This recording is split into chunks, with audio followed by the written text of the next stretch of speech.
بسم اللہ الرحمن الرحیم۔ فتنہ شکیل بن حنیف اور جھوٹے مسیحیت و مہدویت کی حقیقت۔ قسط نمبر 24، اسرار احمد قاسمی، مسجد ہاجرہ ممرہ۔ امام مہدی کی 15ویں علامت کی روشنی میں خبیث شکیل بن حنیف کا پوسٹ مارٹم۔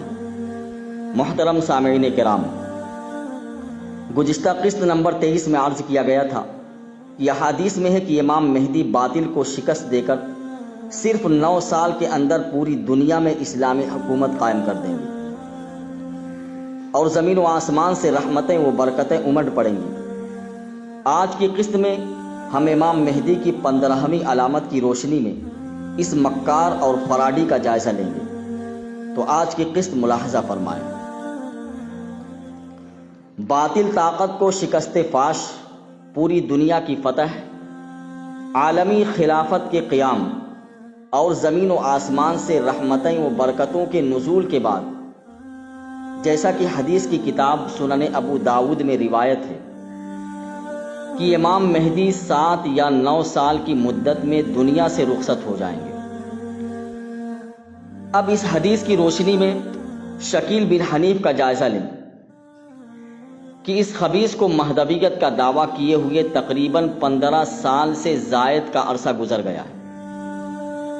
نہ تو شکیل دنیا کو فتح کر سکا ہے اور نہ ہی باطل شکست کھایا ہے، اور نہ ہی یہ خبیث دنیا سے رخصت ہوا ہے، بلکہ ابھی تک زندہ ہے۔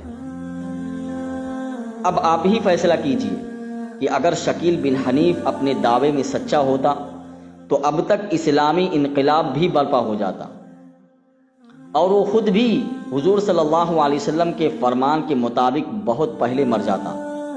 معلوم ہوا کہ وہ سچا نہیں، جھوٹا مہدی بنا ہوا ہے، اسی لیے تو زمین پر ابھی تک بوجھ بنا بیٹھا ہوا ہے۔ محترم سامعین کرام، اس جھوٹے مسیح اور مہدویت کا دعویٰ کرنے والے شکیل بن حنیف کے ماننے والوں کی تعداد میں روز بروز اضافہ ہوتا جا رہا ہے۔ اس کے ماننے والوں کی تعداد بڑھتی جا رہی ہے اور اس کے ماننے والے دوسرے مسلم نوجوانوں کو بھی گمراہ کرنے کی کوشش کرتے ہیں۔ اس جھوٹے دعوے دار کے ماننے والوں کی چند علامتیں ہم یہاں ذکر کرتے ہیں۔